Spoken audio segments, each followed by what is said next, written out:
While Ilia Topuria publicly brands Islam Makhachev a coward for an alleged last-minute withdrawal, Dana White reveals a chaotic midnight scramble at the UFC office that supposedly never included the lightweight champion at all. A lot of reporting out of Spain today saying that it was going to be Ilia Topuria and Islam Makhachev, and that fight fell apart on Friday.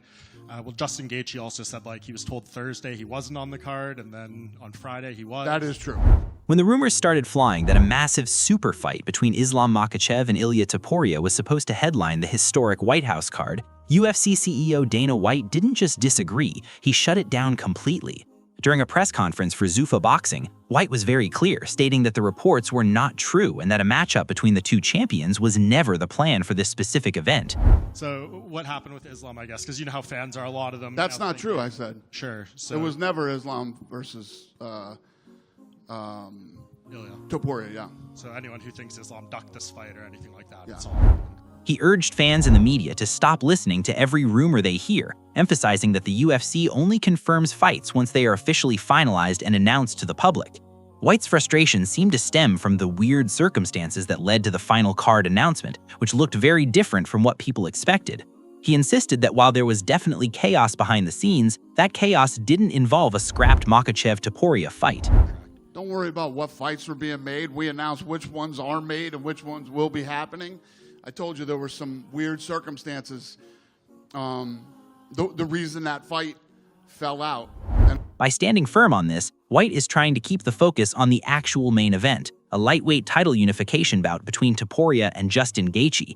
He wants everyone to stop worrying about what might have been and focus on what is actually happening on the South Lawn.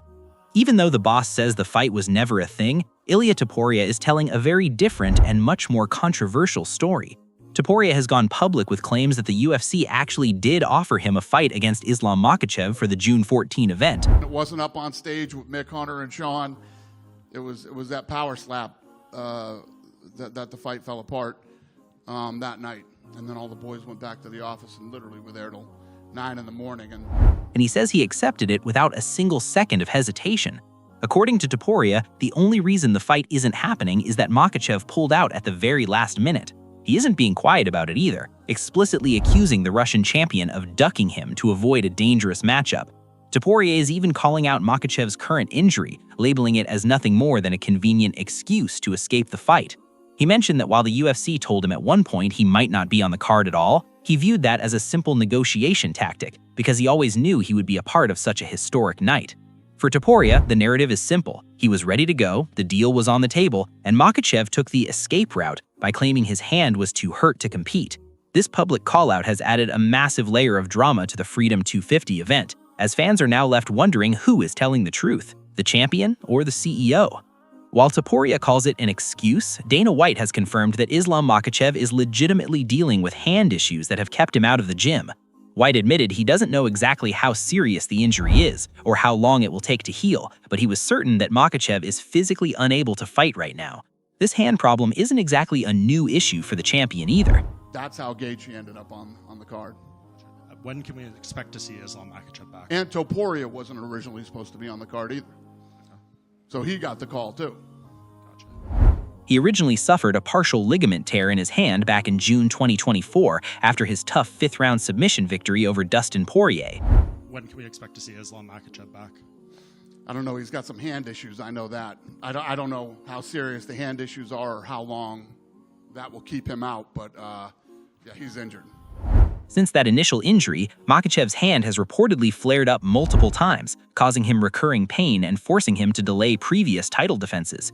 It even caused a delay for his planned fight against Arman Tsarukyan earlier this year, proving that this is a lingering problem that just won't go away. Even though Makhachev managed to move up to 170 pounds and win the welterweight title from Jack Della Maddalena, these complications have made it impossible for him to stay active. Between his recovery and the fact that he is currently observing Ramadan, the champion is simply in no position to headline a card in June, regardless of who the opponent might be. The real drama of how the UFC Freedom 250 card came together didn't happen in the octagon, but in the UFC offices in the middle of the night. Dana White revealed that the original plans for the Whitehouse event literally fell apart while he and his team were at a power slap event just 24 hours before they were supposed to announce the lineup. This created an emergency situation for the top executives. Mick Maynard, Hunter Campbell, and Sean Shelby, The men who make the magic happen behind the scenes had to leave the event and rush back to the office to start from scratch. These executives ended up working through the entire night, staying in the office until 9 a.m. the next morning to piece together a new card that was worthy of a presidential stage. White described the situation as high stress and weird, as they had to coordinate with fighters and managers across different time zones to save the show. This midnight scramble is actually how Justin Gaethje and Ilia Topuria ended up paired together. It wasn't a long-term plan, but a desperate last-minute fix to ensure that President Donald Trump's America 250 celebration still had a main event that could sell tickets and draw a massive audience. What makes the Freedom 250 main event even more surprising is that neither of the headliners were originally supposed to be on the card. Gaethje himself has confirmed this strange timeline, revealing that as late as Thursday, the UFC explicitly told him he would not be competing at the Whitehouse. He was essentially planning for a different schedule until he got a sudden life-changing phone call on Saturday, just hours before the official announcement was made. Within a single day, he went from having no fight to headlining one of the most unique events in the history of the sport.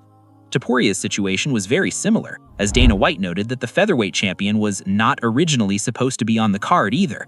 While Topuria believes he was always meant to be there, the official word from the UFC is that he was a late call-up necessitated by the midnight collapse of the previous main event.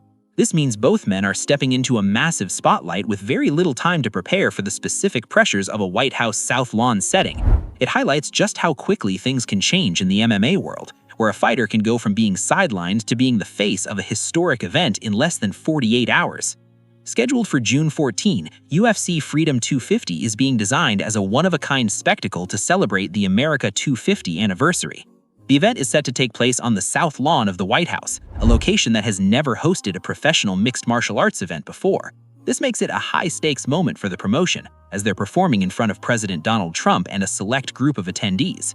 The pressure is on to deliver a card that is as prestigious as its surroundings, which is why the main event features a lightweight title unification bout. The card itself is packed with high-level talent beyond the main event. The co-main event features a massive interim UFC heavyweight title fight between Alex Pereira and Cyril Gane, which alone could have headlined a major pay-per-view. Other notable names like Sean O'Malley, Michael Chandler, and Bo Nickel are also slated to appear, making it a loaded event from top to bottom. Despite the chaotic way the fights were put together, the UFC is branding this as a landmark moment for the sport, combining political history with world-class combat. While the rest of the roster prepares for the White House, Islam Makhachev remains in a state of limbo. He currently holds the welterweight belt and is tied with the legendary Anderson Silva for the longest winning streak in the history of the UFC, but he can't seem to catch a break with his health. Since moving up to 170 pounds and taking the title from Jack Della Maddalena in November, he has been unable to defend his crown.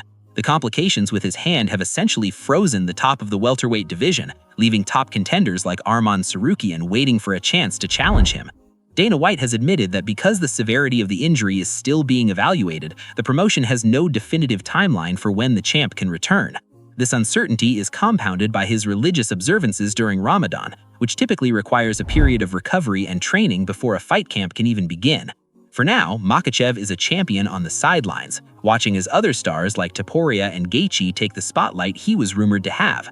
His status is fragile because any further flare-ups with those hand ligaments could keep him out for the remainder of 2026.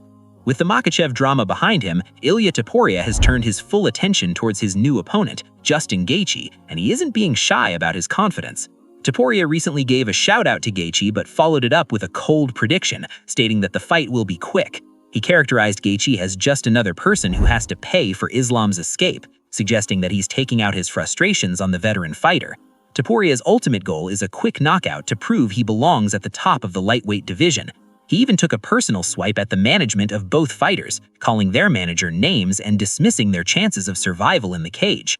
Topuria's promise to the fans is that the main event won't last long, telling Gaethje directly, "When you wake up, everything will already be over." This kind of bold talk is exactly what the UFC needs to sell the White House card, as it sets up a classic striker versus striker battle where someone is likely to go to sleep early. Whether he can actually deliver on that quick finish against a durable warrior like Gaethje remains to be seen, but Topuria is clearly ready to make a statement.